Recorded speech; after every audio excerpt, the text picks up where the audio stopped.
حي على الفلاح.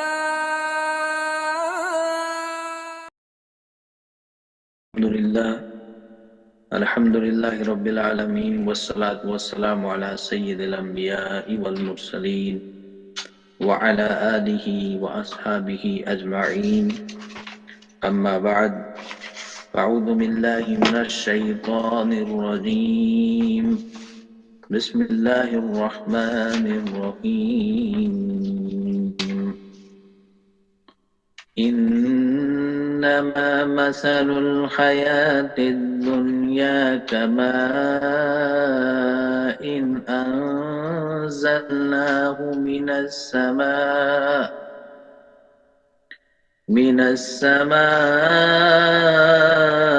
فاختلط به نبات الأرض مما يأكل الناس والأنعام حتى إذا أخذت الأرض زخرفها وزينت وظن أهلها أنهم قادرون عليها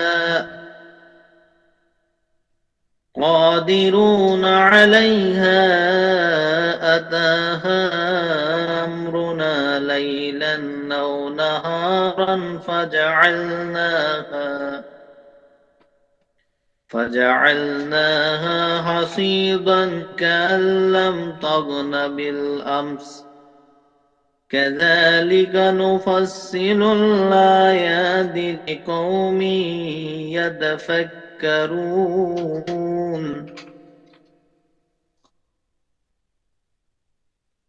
صدق الله العظيم. رب اشرح لي صدري ويسر لي أمري واحلل عقدة من لساني يفقهوا قولي. ربنا ظلمنا أنفسنا وإن لم تغفر لنا وترحمنا لنكونن من الخاسرين. آمین یا رب العالمین. معزز و مکرم ناظرین و ناظرات، السلام علیکم ورحمۃ اللہ وبرکاتہ.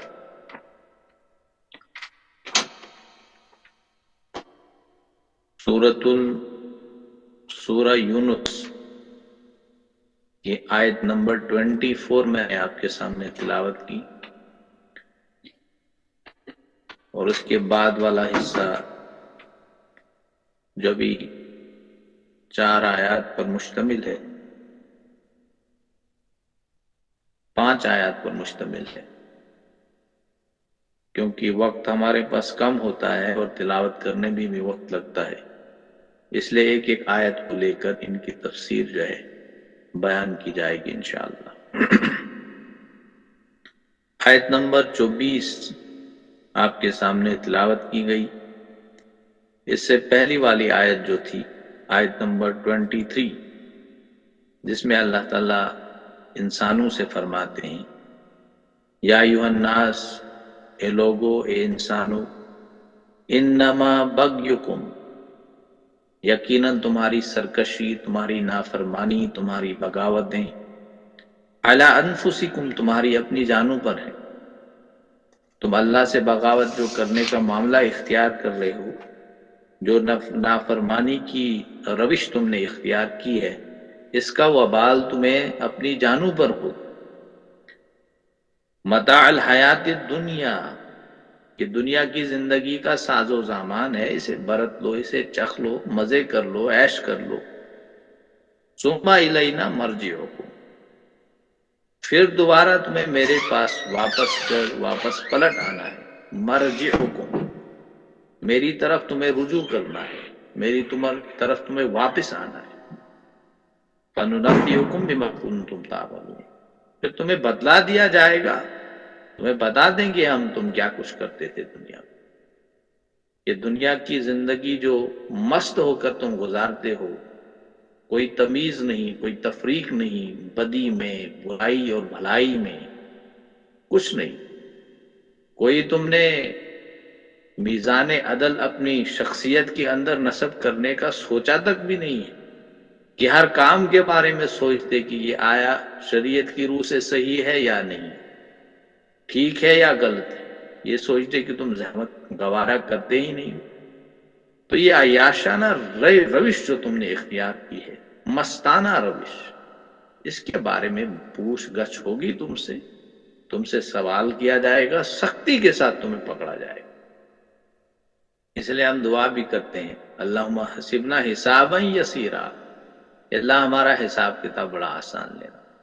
یہ دعا نبی اکرم صلی اللہ علیہ وسلم سے سکھلائی، کیونکہ بندے کا جو حساب کتاب ہم پر لیا جائے گا وہ بڑا سخت ہوگا، بڑا سخت کن مرحلہ ہوگا انسان کی زندگی میں، کیونکہ انسان کی زندگی جو ہے وہ صرف اس دنیا تک محدود نہیں ہے، بلکہ یہ لازوال زندگی، انسان کی زندگی لازوال ہے، یہ یہیں تک محدود نہیں ہے، بلکہ اس سے آگے بھی یہ دنیا جو ہے، یہ زندگی انسان کی جو ہے وہ چلتی ہے۔ تو اب یہ دوسری آیت جو ہے 25، آیت نمبر 25 جو ہے، 24 جو ہے، سوری 23 میں پڑھ رہا تھا، 24 جو ہے، اس میں اللہ تعالیٰ فرماتے ہیں اب حیات دنیا جو ہے جس کا بھی اوپر ذکر ہوا ہے، اس کی تفصیل یہاں بیان کی جاتی ہے کہ یہ حیات دنیا کیا ہے، لوگوں کی جو ہے ان کو سمجھایا جا رہا ہے انسان کو، تاکہ وہ راہ راست پر آ جائے۔ کیا سمجھایا جا رہا ہے؟ انما مثل الحیات الدنیا، یقیناً بے شک دنیا کی زندگی کی مثال ایسی ہے، انما مثل الحیات الدنیا، اس دنیا کی زندگی کی مثال تو ایسی ہے، کمائی، پانی کی طرح، انزلناہ، جسے ہم نے اتارا، جس پانی کو ہم آسمان سے اتارتے ہیں، نازل کرتے ہیں، اس پانی کی طرح ہے جو ہم آسمان سے برساتے ہیں، من السماء، آسمان سے، فاختلط بہ، پھر مل جل جاتی ہے، خلط ملط ہو جاتی ہے، گڈمڈ ہو جاتی ہے، باہمدگرد ہو جاتی ہے، بہ نبات الارض، زمین کا سبزہ، نباتات، زمین کے نباتات اس کے ساتھ مل جل جاتے ہیں، مما، اس میں سے جو، یأکلو، کھاتے ہیں لوگ، یأکل الناس، کھاتے ہیں لوگ، والانعام، اور جانور اور چوپائے تمہارے۔ اللہ تعالیٰ فرماتے ہیں اس دنیا کی زندگی کی مثال ایسی ہے جیسے پانی جو ہم آسمان سے برساتے ہیں،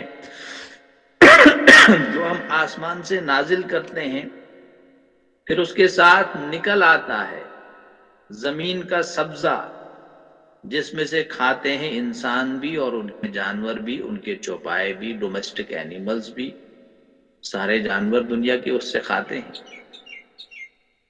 حتیٰ، یہاں تک کہ، گویا کہ یہاں پر فرمایا جا رہا ہے کہ پانی کی امپورٹنس کتنی ہے، پانی کے بغیر زمین جو ہے بالکل بنجر اور مردہ ہوتی ہے، اس میں گھاس، اس میں ہریالی، اس میں گھاس پھوس کہیں سے اگتی نہیں، اور یہ ممکن بھی نہیں ہے اس سے گھاس پھوس اگ سکتی ہے۔ جو ہی بارش ہوتی ہے اس زمین میں دوبارہ سے زندگی جو ہے وہ پیدا ہو جاتی ہے، اس طرح اس میں سے طرح طرح کے گھاس پھوس جو ہے نکل آتے ہیں، سبزہ اگ آتا ہے، اور فصلیں جو ہے لہلہانے لگتی ہیں، باغات جو ہے وہ ہرے بھرے ہو جاتے ہیں، چمن جو ہے وہ اٹریکٹیو ہو جاتے ہیں، گل جو ہے اٹریکٹیو ہوتے ہیں، انسان دیکھ کر انہیں خوشی اور فرحت محسوس کرتا ہے۔ تو اللہ تعالیٰ فرماتے ہیں کہ حتیٰ اذا اخذت الارض، یہاں تک کہ جب پکڑ لیا زمین نے، زخرفہا، اپنی رونق، یا یہ فرمایا جا رہا ہے یہاں پر کہ حتیٰ کہ زمین پر اپنی بہار آ گئی، یا حتیٰ کہ زمین جو ہے، جس طرح ڈاکٹر اسرار صاحب نے اپنی ترجمہ کیا ہے، زمین جو ہے اپنی بناؤ سنگار کر لیتی ہے، حتیٰ اذا اخذت الارض زخرفہا، زخرفہا ہوتا ہے اپنی رونق کو، رعنائیوں کو، بہار کو، وزینت، اور خوب مزین ہو جاتی ہے، خوبصورتی جو ہے اس پر چھا جاتی ہے، اس باغ پر، اس زمین پر، اس زمین کے ٹکڑے پر، باغ یا گل چمن جو بھی ہوگا اس پر جب خوبصورتی چھا جاتی ہے اس کے بعد کیا ہوتا ہے، وہ خوشنما معلوم ہو جاتی ہے، اور اس کے بعد وَظَنَّ، اور سمجھنے لگ جاتے ہیں اہلوہا، اس کے رہنے والے، اس کے مالک، اس کے مالی جو ہوتے ہیں یا اس کے جو مالک سمجھتے ہیں انہم قادرون علیہا، اب ہم اس پر قادر ہیں۔ اب اس زمین پر لہلہاتی فصلوں کو دیکھ کر وہ خوش ہوتے ہیں کہ اب ہم ان کو ہارویسٹ کر سکتے ہیں اپنے فائدے کے لیے۔ اب چند دنوں کی بات ہے، 2 دن کی بات ہے، 3 دن کی بات ہے، ان فصلوں کی کٹائی ہم کر سکتے ہیں، تو جو بھی کچھ ہو گویا کہ اپنے فائدے کے لیے اسے وہاں سے حاصل کیا جا سکتا ہے۔ تو اس زمین کو، اس کھیت کو دیکھ کر اس کے مالک جو ہوتے ہیں وہ بہت خوش ہو جاتے ہیں۔ پھر اللہ تعالیٰ فرماتے ہیں علیہا، اس پر وہ قادر ہے، قادرون علیہا، اتاہا، آ گیا اس پر اچانک، امرنا، حکم ہمارا۔ مولانا امین حسن اصلاحی نے لکھا ہے کہ حکم کا مطلب ہے کہ عذاب آ گیا اللہ کی طرف پر، اللہ کی طرف سے اس پر، اس باغ پر، اس کھیتی پر، اس جو بھی وہ زمین کا ٹکڑا ہے جو لہلہاتی فصلوں سے بھری پڑی تھی۔ انہوں نے لکھا ہے یہاں سے امرنا سے مراد یہاں پر عذاب اللہ کا آ جاتا ہے، اللہ کا حکم آتا ہے کہ اللہ اس کو اب رکھنا نہیں چاہتا ہے، کیونکہ اس کے مالک لوگ جو تھے وہ بڑے نافرمان ہیں۔ کیونکہ اللہ تعالیٰ نے قرآن مجید میں دیگر مثالیں بھی پیش کی ہیں اس حوالے سے کہ وہ باغ والے لوگوں کا قصہ آپ سب کو معلوم ہوگا، کس طرح سے اللہ تعالیٰ نے ان کے باغ کو الٹ پلٹ کر دیا تھا، ختم کر دیا تھا، نیست نابود کر دیا تھا۔ ناشکری کی روش انہوں نے اختیار کی تھی، پہلے اللہ سے خوب دعائیں کرتے تھے، اللہ نے جب انہیں سب کچھ دے دیا وہ اترانے لگے، تکبر کرنے لگے، کنجوسی کرنے لگے، بخل سے کام لینے لگے، تو اللہ تعالیٰ نے پھر اپنا حکم جو ہے نازل کیا، امرنا۔ دیکھیے اسی سورہ مبارکہ میں آگے بھی آیا ہے، 3 چیزیں ہمیں یاد رکھنی چاہیے، قرآن مجید کی 3 اصطلاحات جو بڑی امپورٹنٹ ہیں۔ ایک ہے ابدا،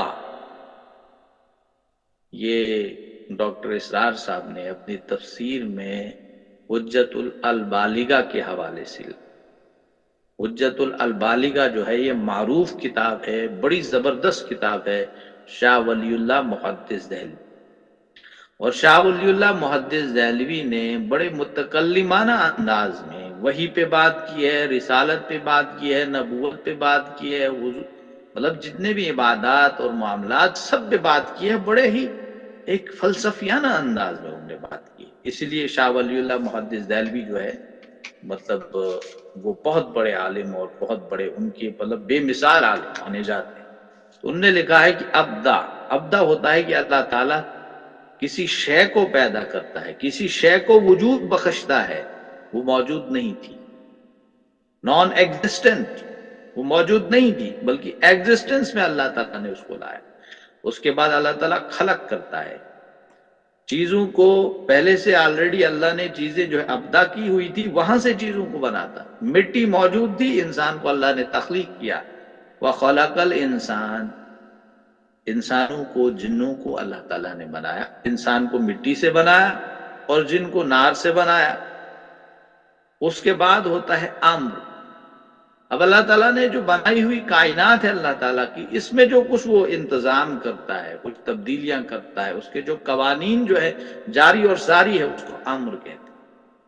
اور قرآن مجید میں یہ امر جو ہے عذاب کے لیے بھی استعمال ہوا کہ پھر جب ہم نے اپنا حکم اتارا، گویا کہ اللہ نے رد و بدل کرنا ہے، تغیر واقع کرنا ہے، لہلہاتی فصلیں تھی، کھیت تھا، خوشنما کھیت تھا، لوگ خوش تھے، اللہ نے، اب اللہ ان کے کرتوتوں سے ناخوش تھا، لوگ تو خوشی کے اظہار کر رہے تھے، 2 دن کی بات ہے، ہم اپنے فائدے کے لیے فصلوں کو کاٹ لیں گے، اللہ نے اپنا امر جو ہے، اپنا حکم جو ہے نازل کیا۔ اب وہ حکم کیا تھا؟ عذاب کا حکم، کہ اب اس کو نیست و نابود کرنا ہے۔ تو آتاہا امرنا، تو اچانک ہمارا حکم آتا ہے، لیلن او نہارن، رات کے وقت یا دن کے وقت، ہم قادر ہیں کہ ہم رات کے وقت وہ حکم نازل کریں، عذاب نازل کریں، یا دن کے وقت ہم وہ عذاب نازل کریں، ہماری جو ہے ہماری اپنی مرضی ہے۔ اتاہا امرنا لیلا او نہارا فجعلناہا، پھر اللہ تعالیٰ فرماتے ہیں تو کر دیا ہم نے، بنا دیا ہم نے حسیدن، کٹتی ہوئی کھیتی، کأن لم تغنا، گویا نہیں وہ بسی تھی وہاں پر، گویا کہ ہم نے رات یا دن کے وقت اس پر عذاب ڈالا، ہم اسے ایسے کر دیتے ہیں کٹا ہوا، جیسے کہ وہاں پر کچھ موجود ہی نہیں تھا، جیسے کہ وہاں کل کچھ موجود ہی نہیں تھا، کوئی شے وہاں پر موجود نہیں تھی۔ کأن لم تغنا، مطلب وہاں پر کوئی شے موجود نہیں تھی۔ بالامسی، کل کی طرح، کذالک نفصل الآیات، اسی طرح ہم کھول کر بیان کرتے ہیں آیات کو، لقوم یتفکرون، ان لوگوں کے لیے جو غور و فکر کرتے ہیں۔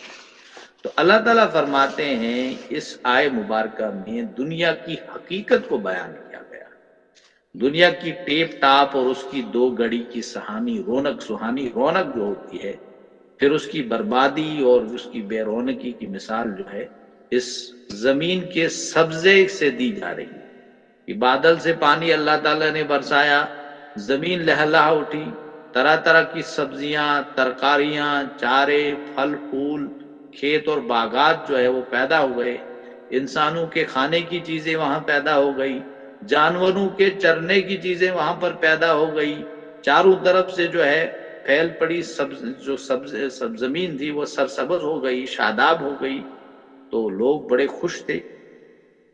اس کے بعد جو ہے اچانک سے اللہ تعالیٰ نے اس پر اپنا فیصلہ جو ہے صادر فرمایا، ایسا پھر ہو گیا کہ وہاں پر کچھ تھا ہی نہیں جیسے معلوم ہوتا۔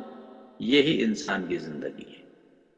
انسان کی مفسرین نے لکھا ہے کہ انسان کی زندگی بھی یہی ہوتی ہے، چھوٹا بچہ ہوتا ہے، جوانی کا دور ہوتا ہے، چھوٹا بچہ ہو کے جوانی کے دور میں گزرتا ہے، پہلے تو وہ جب چھوٹا بچہ ٹین ایج میں آتا ہے، ایڈولیسنس میں آ جاتا ہے، اب کہتا ہے شادی کروں گا، یہ کروں گا، اس کی بڑی تمنائیں ہوتی ہیں، خواہشات ہوتے ہیں، وہ ساری جب وہ سٹیج پہ آ جاتا ہے، اب وہ گویا کہ سرسبز اور شاداب زمین کی مانند ہوتا ہے، پھر اسی طرح سے آتے آتے جو ہے بڑھاپے میں داخل ہوتا ہے، پھر یقیناً اللہ تعالیٰ کی طرف سے موت کا فیصلہ جو ہے صادر ہوتا ہے۔ اب یہاں پر اس کو محمول نہ کیجئے کہ یہاں پر میں نے ابھی کہا تھا کہ عذاب، یہ آیت جو ہے گویا کہ اللہ تعالیٰ نے اس مثال کو سمجھایا ہے۔ یہاں پر اب اس کو بعض مفسرین نے کہا کہ انسان کی زندگی بھی ایسی ہوتی ہے، سرسبز اور شاداب جوانی میں، پھر بڑھاپے میں، پھر اچانک اسے موت کا فیصلہ سنایا جاتا ہے، اور ایسا لگتا ہے کہ یہ انسان کبھی ہمارے ہاں موجود تھا ہی نہیں۔ یہ ہمارے ساتھ جو ہے آئے دن جو ہماری سوسائٹی میں ہمارے بہت سارے بیچارے جو لوگ ہم سے جدا ہو جاتے ہیں، اللہ تعالیٰ کی جو فیصلہ ہوتا ہے موت کا، اس کو لبیک کہتے ہیں، لبیک کیا بلکہ ان کو جانا ہی جانا ہوتا ہے، تو ایسا محسوس ہوتا ہے کہ وہ ہمارے ہاں موجود تھے ہی نہیں۔ انسان کی زندگی یہی ہے، دو گھڑی زندگی ہے، اس لیے 2 ساعت والی زندگی، لمحات والی زندگی کو ہمیں بڑی امپورٹنس دینی ہے۔ یہاں پر جو ہے مشقت اور محنت کے ساتھ اللہ تعالیٰ کی فرمانہ برداری کا فریضہ انجام دینا ہے، ورنہ پھر ایسا نہ ہو جائے کہ کل ہمیں پچھتانا پڑے گا، جس طرح سے ان باغ والوں کو پھر پچھتانا پڑا۔ تو اللہ تعالیٰ نے یہ جوانی دی ہے، اس کی قدر کریں ہم۔ یہ جوانی اللہ نے اس کی فرمانبرداری کے لیے دی ہے، اس کی عبادت کے لیے دی ہے، یہ نافرمانی کے لیے نہیں دی ہے، بغاوت کے لیے نہیں دی ہے۔ آپ نے سورۃ التوبہ کا مطالعہ کیا ہے، بڑی زبردست مولانا مودودی میں اس میں آخری رکوع جو ہے، سیکنڈ لاسٹ رکوع غالباً، اس میں جو آیت مبارکہ آئی ہے کہ وہ یشترون، کہ اللہ تعالیٰ نے خرید لیے ہیں ان لوگوں کے جانوں کو، ان کے اموال اور مال و دولت کو، اللہ تعالیٰ نے ان کو خرید لیا ہے، مومن جو ہوتے ہیں۔ تو مولانا نے وہاں پر بڑی زبردست بات لکھی، خریدا کیا ہے؟ انسان کو اللہ تعالیٰ نے یہ اختیار جو دیا ہے انسان کے پاس، انسان واحد ایک مخلوق اس دنیا میں ہے جس کو اللہ نے اختیار دیا ہے، وہ بدی کے راستے بھی چل سکتا ہے اور بھلائی کے راستے بھی چل سکتا ہے۔ تو اللہ تعالیٰ نے گویا مولانا مودودی لکھتے ہیں کہ اللہ تعالیٰ نے ان کے اس اختیار کو خرید لیا ہے۔ یہ اختیار سرنڈر کرنے کے لیے انسان کبھی تیار نہیں ہوتا ہے، اس کی انانیت، اس کا تکبر، اس کی خودی اور اس کا ایگو جو ہے وہ سب سامنے چیزیں آ جاتی ہیں۔ مولانا لکھتے ہیں کہ اصل میں مومن جو ہوتا ہے وہ اپنے اختیار کا سودا کرتا ہے، وہ اللہ کو بیچ دیتا ہے وہ اختیار، جو اللہ کی مرضی ہوتی ہے اپنے اختیار کو اسی طرح سے وہ اس کا مصرف اس کے اختیار کا وہی ہوتا ہے، اپنی مرضی سے اپنے اختیار کو استعمال نہیں کرتا ہے۔ ہمیں اللہ نے اختیار دیا ہے تم بدی کرو نہیں، اللہ کا یہ منشا نہیں ہے۔ اللہ چاہتا ہے تم بھلائی کرو، تم ایک پورا قادر تھے، تم پوری قدرت رکھتے تھے برا کام کرنے پر، لیکن مومن وہ ہوتا ہے سمینا واتانا، وہ اپنا اختیار ہی بھیج دیتا ہے۔ ہم کیا کرتے ہیں، ہم کوئی چیز اللہ کے راستے میں دے دیتے ہیں، صدقہ کرتے ہیں، خیرات کرتے ہیں، لیکن اپنا اختیار بیچتے نہیں اللہ کو، تو اس سے کبھی ہم کامیاب نہیں ہو سکتے۔ اللہ ڈیمانڈز کی ہم سے ڈیمانڈ کرتا ہے اللہ تعالیٰ، تم اپنا اختیار میرے حوالے کر دو۔ یہی تو اسلام ہے، یہی تو دین ہے، اسی مقصد کے لیے تمہیں پیدا کیا گیا تھا۔ یہ بڑی زبردست بات انہوں نے لکھی، آپ کھول کے دیکھ لیجئے، بڑی تفصیل کے ساتھ انہوں نے جو ہے اس چیز کو وہاں بیان کیا ہے۔ تو یہ دنیا کی زندگی جو ہے نا 2 دن کی، یہ جو ہے اس میں جو ہمیں خوشیاں اور رہنائیاں حاصل ہوتی ہے، پھر بھول جاتے ہیں ہم اللہ کو، ہم یہ بھول ہی جاتے ہیں کہ اللہ نے ہمیں کس مقصد کے لیے پیدا کیا، یہ ہمیں بھولنا نہیں چاہیے۔ اللہ کے ہاتھ ہم نے اختیار کو بیچ کر محنت و مشقت کے ساتھ آزمائشوں کا مقابلہ کر کے، کیونکہ بنیادی جو سنت ہے، تو بنیادی جو مقصد ہے اس تخلیق کے پیچھے وہ ہے آزمائش۔ حدیث میں آیا ہے کل آخرت میں ایک شخص جو ہے ابن کثیر میں، اور یہ مشہور معروف حدیث ہے، لکھا ہے حدیث میں کہ آخرت میں کل بڑے بڑے دنیا دار لوگ، کروڑ پتی لوگ، جنہوں نے دنیا میں تکلیف اور غم کا ایک لمحہ بھی کبھی ایکسپیرینس نہ کیا ہو، ان کو لایا جائے گا اللہ کے دربار میں، جو ہمیشہ ناز و نعمت میں پلے بڑے ہوئے لوگ ہوں، ان کو کھڑا کیا جائے گا اور لا کر انہیں جہنم میں فرشتوں کے ذریعے سے ایک گوتا دلایا جائے گا۔ پھر ان سے پوچھا جائے گا تمہاری زندگی کیسی گزری؟ وہ کہیں گے میں نے تو کبھی کوئی راحت ہی نہیں دیکھی، کبھی آرام کا نام میں نے نہیں سنا، نہ کبھی میں نے آرام ایک لمحے کے لیے بھی میں نے ایکسپیرینس کیا ہے۔ جہنم ایسی شے ہے، اسے دنیا کی ساری عیاشیاں اور مستیاں اور آرام اور یہ ساری خوشحالی بھول جائے گی، پروسپیرٹی، دولت، دھن، سب کچھ بھول جائے گا۔ آج انسان کے پاس دولت دھن آ گیا، اترانے لگا، اللہ کو بھولنے لگا ہے، اسلام کی مخالفت، قرآن کی مخالفت، نبی صلی اللہ علیہ وسلم کی مخالفت، پکڑے گا اللہ۔ اللہ ڈھیل دیتا ہے۔ اللہ تعالیٰ نے سورۃ التوبہ میں یہ پورا قانون بیان کیا ہے کہ ہم کس طرح سے لوگوں کو ڈھیل دیتے ہیں۔ اللہ تعالیٰ فرماتے ہیں کہ اچھائی کا بدلہ دینے میں ہم دیر نہیں کرتے ہیں، لیکن برائی کا بدلہ لینے میں بھی ہم تھوڑا دیر کرتے ہیں، تاکہ وہ مزید برائیاں کریں، پھر انہیں پکڑا جائے گا سختی کے ساتھ۔ کل عذاب جہنم میں انہیں سخت جو ہے اس کا جو ہے بھگتان کرنا پڑے گا۔ اس پہ اللہ تعالیٰ، یہ سنت ہے، اللہ وہ ڈھیل دیتا ہے۔ ورنہ کہ امریکہ جیسی سپر پاور جس نے کروڑوں لوگوں کو جو ہے ہلاک کیا بلا وجہ، بے گناہ، معصوم، کیا اسے نہیں پکڑا جائے گا؟ پوچھا جائے گا، بالکل پوچھا جائے گا۔ پھر دوسرے شخص کو لایا جائے گا جس نے دنیا میں صرف تکلیف دیکھی ہوگی، اس کو جنت میں ایک گوتا دلایا جائے گا۔ پھر پوچھا جائے گا تمہاری زندگی کیسی گزری؟ وہ کہے گا میں نے کبھی تکلیف دیکھی ہی نہیں، جنت کی زندگی ایسی ہے۔ تو اس لیے اس جنت کی زندگی کو حاصل کرنے کے لیے جو ہے ہمیں مشقت کرنا ہے، محنت کرنا ہے، دین کے مطابق زندگی گزارنے کی ہمیں کوشش کرنی ہے۔ تو اگر وہ ڈاکٹر اسحاق صاحب نے وہ اپنی تفسیر میں ایک شعر بھی لکھا ہے کہ ایسا نہ ہو جائے کہ موت کے بعد انسان کی جب آنکھ کھلی اور اس کے بعد اس کی زندگی بھر کی ساری محنت جو ہے عکارت لی جائے گی، اور شعر جو ہے جب آنکھ کھلی گل کی تو موسم خزاں کا، ایسا نہیں ہونا چاہیے کہ دنیا کی زندگی اس کے لیے گل تھی، بہار تھی، عیاشیاں تھی، مستیاں تھی، اب آنکھ وہاں آخرت میں کھل گئی، گویا کہ جو عالم برزخ ہے وہاں پر کھل گئی، وہاں عذاب جہنم۔ یہ جو خزاں ہے وہ تھا ہی نہیں کہیں، انسان کی زندگی ہے۔ اس لیے ہمیں سوچنا اور سمجھنا چاہیے یہ قرآن تبھی قرآن کہتا ہے کذالک نفصل الآیات لقوم یتفکرون. قرآن دعوت فکر دیتا ہے. قرآن جو بھی بات پیش کرتا ہے دلیل کے ساتھ پیش کرتا ہے. قرآن نے بات سمجھائی دلیل دے کر سمجھائی. قرآن کسی بات کو ایکسپٹ کرنے کے کراتا اگر ہے تو بغیر دلیل کے نہیں، دلیل دیتا ہے قرآن. یہ دیکھ لو تمہاری ہی زندگی میں بڑی بڑی نشانیاں ہیں، آرگومنٹس ہیں، ان کو سمجھنے کی کوشش کرو اور اسلام کو ایکسپٹ کرو، اسلام کے مطابق چلو. اسلام کو ایکسپٹ کرو، اسلام کو فالو کرو، اسلام کے مطابق ایکٹ کرو. ایکسپٹ، فالو اینڈ ایکٹ، یہ تین چیزیں ہمیں یاد رہنی چاہیے. پھر اس کے بعد والی آیت ہے اللہ تعالیٰ فرماتے ہیں واللہ یدعو، وہ اللہ بلا رہا ہے، اللہ بلا رہا ہے تمہیں الی دار السلام، سلامتی کے گھر کی طرف، سلامتی والے گھر کی طرف اللہ تعالیٰ تمہیں بلا رہا ہے. گویا کہ اللہ تعالیٰ جنت کی طرف تمہیں بلا رہا ہے. وَيَهْدِي مَن يَشَاءُ إِلَى صِرَاطٍ مُسْتَقِيمٍ، اور وہ ہدایت دیتا ہے جسے وہ چاہتا ہے سیدھے راستے کی طرف. گویا کہ اللہ تعالیٰ اب فرما رہے ہیں کہ یہ جو نفصل الآیات کی جا رہی ہیں، یہ جو آیات کی تفصیل بیان کی جا رہی ہے، اس کا مدعا اور مقصد یہ ہے کہ ہم تمہیں جنت میں لے جانا چاہتے ہیں، ہم تمہیں جنت میں داخل کرنا چاہتے ہیں، ہم تمہیں جنت میں جانے کے قابل اور اس کا مستحق بنانا چاہتے ہیں. یہ تفصیل جو آیات کی اس لیے بیان کی جا رہی ہے، دار السلام کی طرف تمہیں دعوت دی جا رہی ہے.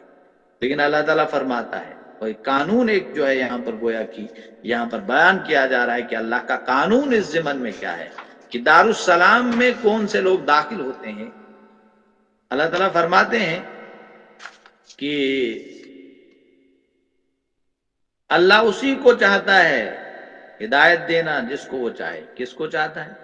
جو ایلیجیبل ہو، جس کے من میں، جس کے دل میں یہ خواہش ہو کہ ہائے میں اسلام کے راستے پہ چل سکوں. اب بتقاضائے بشری اس سے غلطیاں بھی صادر ہوتی ہیں، فطرت انسانی ہے، اس سے غلطیاں ہوتی ہیں، وہ ایک دوسری بات ہے. لیکن اس کی دل کی تمنا یہ ہے کہ کاش میں اسلام کے راستے پہ چلتا. رات دن کی تمنا یہی ہوتی ہے. اگر اس سے کبھی کوئی غلطی صادر ہوتی ہے پچھتانے لگتا ہے. اللہ تعالیٰ کی سنت ہے اس بندے کو الٹیمیٹلی ہدایت کی توفیق دیتا ہے.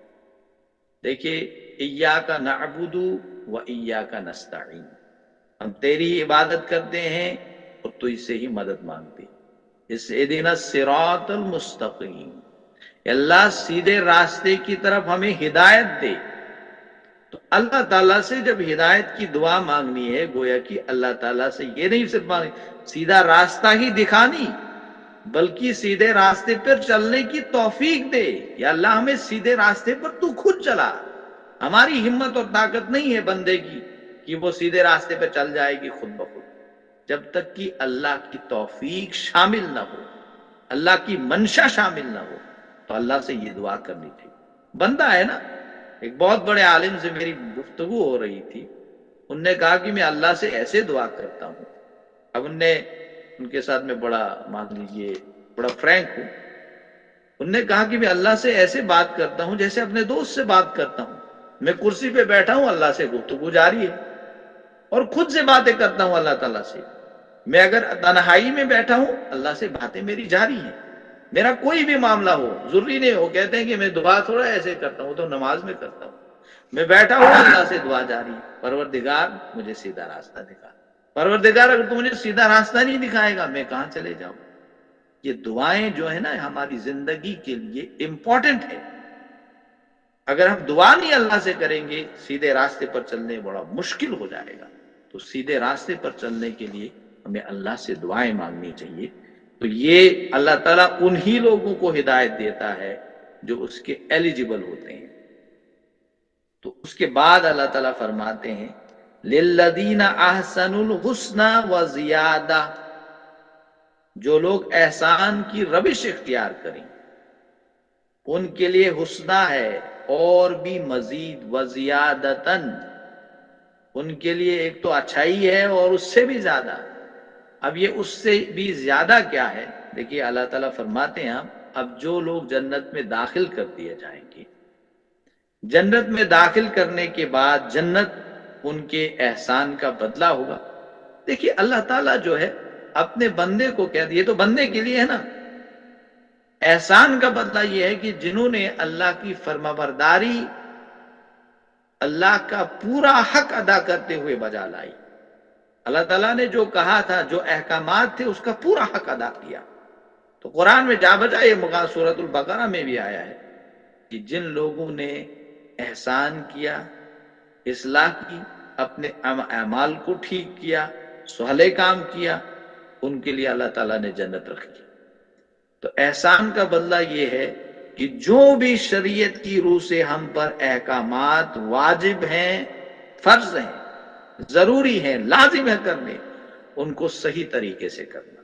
اللہ تعالیٰ پر تو ہم کوئی احسان نہیں کر سکتے ہیں، وہ تو بے نیاز ہے، وہ بے نیاز ہے، بلکہ اللہ تعالیٰ کے جو احکامات ہیں، اسلام کے جو کام ہیں، جو عبادات ہے، ان کو اچھے طریقے سے کرنا، ان کی پوری حق ادائیگی کرنا، اس کو احسان کہا جاتا ہے۔ تو جو لوگ یہ احسان کی روش اختیار کرنے والے ہو، وہ اس میں ایک بات یہ سمجھ میں آتی ہے، میرا یہ گمان ہے، ہو سکتا ہے اس سے اختلاف بھی کیا جائے، جو کام ہم کریں گے نا نیکی کا کام، کل آخرت میں وہ کھڑا ہو جائے گا آگے، اللہ تعالیٰ اس کو پورا شکل دے گا، صورت دے گا، وہ آپ کے سامنے آ جائے گا۔ اس کیا جب اس کی حق ادائیگی ہوگی، گویا کہ ہم اس پر احسان کریں، نیک کام پر احسان کریں۔ میرا یہ گمان ہے، ہو سکتا ہے کہ تبھی جو ہے یہاں پر آیا ہے کہ احسنو، جن لوگوں نے احسان کی روش اختیار کی، لیکن ہم گویا کہ ہم نے اس کام کو صحیح طریقے سے کیا۔ آپ نے سنا ہوگا حدیث میں آیا ہے کہ ایک آدمی کو لیا جائے گا جہنم کی طرف، نماز آ جائے گی، روزہ آ جائے گا، زکوٰۃ آ جائے گی، جو بھی اعمال صالحہ اس نے کی وہ سب آ جائیں گی، اور خوبصورت روشن چہرے والے بن کر آ جائیں گی۔ ان کی حیت کیا ہوگی، ان کی کیفیت کیا ہوگی، وہ اللہ نوز بیٹر، لیکن جو کچھ احادیث میں اتنا ہی آیا کہ وہ آ جائیں گی وہاں پر، اس کی نیکیاں آ جائیں گی، وہ اللہ سے سفارش کریں گی، پروردگار اسے بچا لے، اسے جہنم سے بچا لے، اسے دور کر دے جہنم سے۔ تو اللہ تعالیٰ فرماتے ہیں للذین احسنوا الحسنی وزیادہ، جو اچھائی کرنے والے لوگ ہوں گے، احسان کی روش اختیار کریں گے، ان کے لیے حسنہ ہے، ان کے لیے بلائی ہے، اس سے بھی زیادہ جو ہے۔ سیدنا صہیب رضی اللہ تعالیٰ عنہ کہتے ہیں، صہیب ان سے روایت ہے کہ آپ صلی اللہ علیہ وسلم نے فرمایا کہ جب جنت والے جنت میں داخل ہو جائیں گے تو ایک پکارنے والا جو ہے وہ ندا دے گا، وہ آواز دے گا۔ وہ کیا آواز دے گا؟ تم سے اللہ نے ایک وعدہ اور کر کے رکھا ہے۔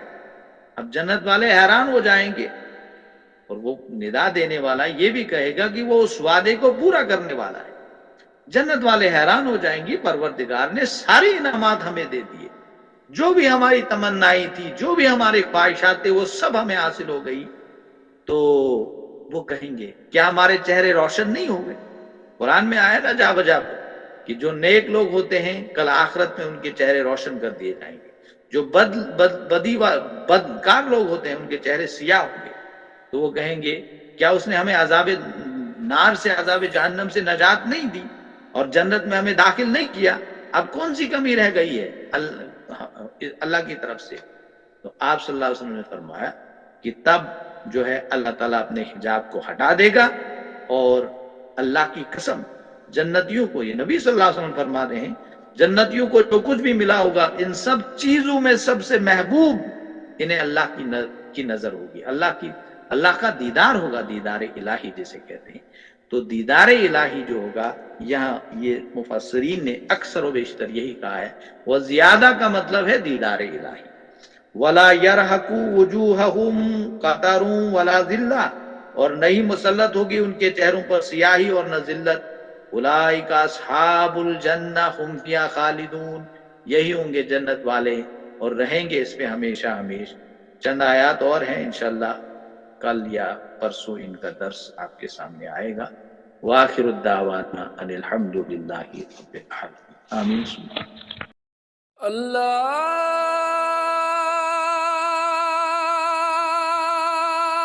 اکبر، اللہ